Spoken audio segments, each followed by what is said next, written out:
하나님을 사랑하는 여러분 모두를 축복합니다. 오늘 4월 1일이네요. 벌써 2분기가 시작되는 날입니다. 이 4월 한 달 여러분들이 하나님 앞에서 기도하며 행하는 모든 것에 반드시 열매가 맺혀지기를 원하면서 오늘 125쪽에서 봅니다. 깨어짐의 의미. 여러분, 우리는 고린도전서 13장 13절 말씀을 익히 알고 있습니다. 믿음, 소망, 사랑 이 세 가지는 항상 있을 것인데 그 중에 제일은 사랑이라. 우리가 너무 좋아하는 말씀이죠. 그런데 우리가 알고 있고 그렇게 좋아하는 믿음과 소망과 사랑은 반드시 행위로 증명되어야만 합니다. 증명할 수 없는 것은 모두 가짜예요. 그래서 하나님은 우리를 사랑하신다고 말씀하셨고 그 사랑을 하나님은 행위로 증명하셨습니다.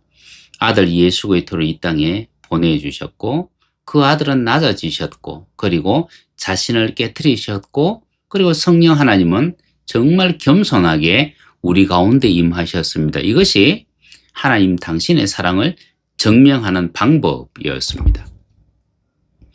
우리도 하나님을 향한 마음을 행위로 증명할 수 있어야 됩니다. 그런데 우리의 마음은 너무나 타락했고 너무나 오염되어 있습니다. 마음이 타락하고 마음이 오염되어 있었으면 그것도 역시 행위로 나타나요. 그죠? 타락하고 오염된 마음에서 나오는 행위를 우리는 한마디로 죄라고 얘기합니다. 그래서 죄를 반복하지 않기 위해서는 결국은 뭐냐면 마음을 새롭게 해야만 된다는 얘기죠. 성령 하나님은 사도 바울을 통해서 로마서 12장 2절에서 이렇게 말씀하셨습니다. 너희는 이 세대를 본받지 말고 오직 마음을 새롭게 함으로 변화를 받아 하나님의 선하시고 기뻐하시고 온전하신 뜻이 무엇인지 분별하도록 하라. 마음을 새롭게 함으로 변화를 받습니다. 그리고 변화를 받으니까 하나님의 선하시고 온전하신 뜻이 무엇인지 분별할 수 있게 됩니다. 여러분, 분별하게 되어지면 거기에 맞는 행위를 할 수 있습니다. 결국 하나님께서 원하시는 그 뜻을 행하는 자가 되려고 하면 가장 먼저 우리 속에는 어떤 변화가 일어나야 된다고요? 마음이 변화되는, 마음의 변화가 일어나야만 합니다. 여러분, 타락하고 오염된 마음을 새롭게 하려면 전능하신 하나님 앞에서 자기가 할 수 있다는 것이 아무것도 없다는 것, 자기가 할 수 있는 것이 아무것도 없다는 것을 깨닫기까지 낮아져야만 됩니다. 그래서 지금까지 우리 자신이 붙잡고 있던 어떤 고정관념 아니면 어떤 사고방식 또 어떤 익숙한 것 그리고 내가 붙잡고 있던 꼭 해야만 되는 그 욕망 그 모든 것을 내려놓아야 돼요. 그리고 영을 하나님의 지배 아래 두어야 합니다. 이 영은 성소로 치면 어디에 해당되느냐 하면 지성소에 해당됩니다. 이 지성소는 또 성경에서 보면 어떻게 묘사를 했느냐 하면 마가복음 14장 14절에서는 객실이라는 말로 표현을 했습니다. 객실은 안채예요. 그래서 안채, 안뜰, 그리고 성소뜰, 바깥뜰 이렇게 되는 겁니다. 결국 우리는 하나님을 만나기 위해서 어디까지 가야 된다고 말씀드렸습니까? 안뜰까지 가야만 됩니다. 이 안뜰에 들어가면 이 안채에 임하시는 하나님을 만나게 되는 겁니다. 혼을 하나님이 다스리는 영의 지배 아래 두어야 되고요. 그러므로 우리가 죽으면 죽으리라. 이 각오는 하나님 앞에 나아가는 혼의 자세여야만 됩니다. 에스더가 왕궁에 있던 에스더가 왕이 문을 열어놓고 있는 이 안뜰로 들어가기 위해서는 어떤 각오? 죽으면 죽으리라는 각오를 하고 들어갔습니다. 우리에게도 바로 이것이 필요합니다. 이곳에서 되어지는 일이 무엇입니까? 이 안뜰을 지나 바로 이 지성소에서 되어지는 일이 뭐냐면 바로 최후의 만찬이 그곳에서 일어나고요. 부활의 주님의 방문이 바로 그곳에서 일어납니다.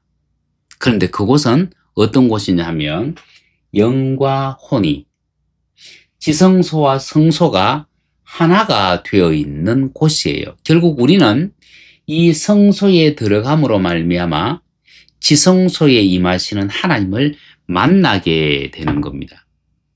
이때 비로소 감정 속에 숨겨져 있던 죄, 상처, 그리고 우리가 붙잡고 있던 우리의, 그리고 우리의 탐욕 같은 잠재의식 속에 있던 모든 것들이 다 무너집니다. 그리고 대신 하나님의 정결함, 하나님의 거룩함, 하나님의 친밀함, 하나님의 풍성함 속으로 우리가 들어갈 수 있습니다. 여러분, 많은 사람들이 신앙의 여정을 걸어가다가 멈추거나 돌았습니다. 왜냐하면 하나님께로 나아가는 길을 오해하고 있거나 너무 쉽게 생각하고 있기 때문입니다. 여러분, 사람이 만든 길이라면 자기 편리함대로 고칠 수 있습니다. 그런데 사람이 만든 길이 아니에요. 하나님이 만들어 놓으신 길이에요. 사람은 그 길을 가야 될 의무가 있습니다. 그 길이 결코 쉬운 길은 아니라는 것. 그리고 하나님이 만들어 놓은 그 길은 새로운 길이기 때문에 새로운 사람만 걸어갈 수 있고 옛사람은 걸어갈 수 없는 길입니다. 그래서 하나님은 우리의 옛사람을 깨트리시고 껍질을 깨트리시고 그래서 새 사람을 만드신 후에 그 길로 인도하십니다. 여러분, 출애굽을 했던 저 이스라엘 백성들은 애굽에서 430년 동안 길들여졌던 사람들이에요. 애굽의 방식으로. 그 방식으로 살아갔던 그 사람들이 모세의 인도함을 받아서 가나안 땅으로 가는 여정 동안 그들이 순순히 따라갔느냐? 아니에요. 여정마다 그들은 불평을 쏟아내었고 일이 있을 때마다 애굽으로 익숙한 곳으로 길들여졌던 곳으로 돌아가려고 했습니다. 그것이 오늘날 신앙생활을 하는 우리의 내면 속에도 그것이 다 있습니다. 그래서 우리의 옛사람은 하나님 앞에 설 수 없습니다. 하나님의 목적에 복종할 줄도 모르고 또 생각하는 모든 것이 악한데 그럼에도 자기의 그 악한 생각을 하나님 앞에서 기도하면서 그것을 이루어 달라고 하는 거예요. 이 악함이 있기 때문에 육신으로 오신 예수님이 하나님과 사람 사이에 서서 죄에 대한 하나님의 진노를 다 막고 계셨습니다. 그래서 죄 가운데 있는 이들을 하나님의 진노로부터 보호하셨습니다. 그러나 이제는 뭐예요? 떡이 되기 위해서 빠지고 기름이 되기 위해서 빠지고 향유가 되기 위해서 빠지면서 자기의 형체를 잃어버린 그것들, 자기의 형체를 다 잃고 떡상과 등잔과 향단에 올라갔을 때 예수님이 자기 몸을 열어주시는 거예요. 예수님이 자기 몸을 열어놓으신 하나님께로 향하는 문 앞에 우리가 서야만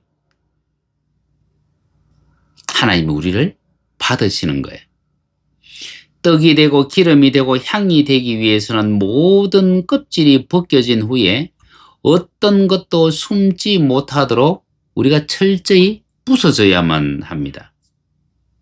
그때 우리 속에 숨겨져 있던 그 죄, 우리의 상처, 우리의 의, 우리의 탐욕 같은 것들이 다 드러나고 제거되는 거예요. 여러분, 우리의 몸은 바로 이 성막들에 해당됩니다. 우리의 혼은 번제단과 물두멍과 성소에 해당됩니다. 그리고 감정 속에 있던 그 숨겨져 있던 것, 상처들, 자기의 탐욕 같은 것들은 바로 우리의 무의식인데 그것은 우리의 감정, 이 성소에 해당되는 감정 속에 내재되어 있습니다. 그리고 영은 우리의 지성소에 해당됩니다. 하나님은 영에 임하시고 영은 혼을 다스리고 혼은 몸과 동력합니다. 이 순서가 정확하게 맞아 떨어질 때 우리는 하나님 앞에서의 온전한 삶을 살아갈 수 있습니다. 이 순서가 바뀌어져 버리면 그것은 하나님이 기뻐하시는 삶이 아니라 자신이 기뻐하는 삶이 됩니다. 혼이 영의 다스림에 복종하기 전에는 결코 하나님께 복종할 수 없습니다. 하나님, 저의 자아를 죽여주십시오. 그렇게 소원을 위해 기도하는 주체가 혼이기 때문입니다. 자신이 원하는 방식으로 자신이 원하는 것을 이미 생각하고 기도하는 것.